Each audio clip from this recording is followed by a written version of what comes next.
Hello കൂട്ടുകാരെ, ഇന്ന് നമ്മുടെ സ്പെഷ്യൽ ചക്കപ്പുഴുക്കാണ്. നമ്മളെല്ലാവരും ചക്ക പുഴുങ്ങുന്നതാണ്, എല്ലാവർക്കും അറിയാം ചക്ക പുഴുങ്ങുന്നത് എങ്ങനെയാണെന്ന് അല്ലേ.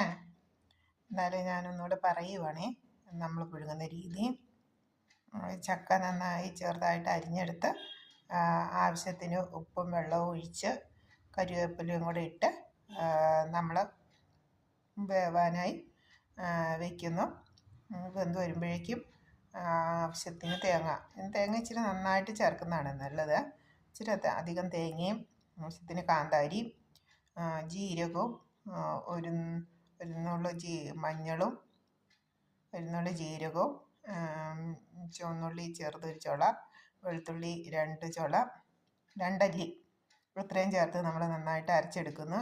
അത് അപ്പോഴത്തേക്കും ആവിയിൽ ചക്ക വെന്ത് വന്നിട്ടുണ്ടാവും. അതിലേക്ക് അരപ്പ് വയ്ക്കുന്നു. ഇനി അരപ്പിന് ആവശ്യത്തിന് ഉപ്പും കൂടെ ചേർത്ത് വെള്ളം വറ്റി വരുമ്പോഴേക്കും അരപ്പ് നന്നായിട്ട് ചൂടായി വന്ന് വരുമ്പോഴത്തേക്കും വെള്ളം വറ്റി നമ്മളത് ഇളക്കിയെടുക്കുന്നു.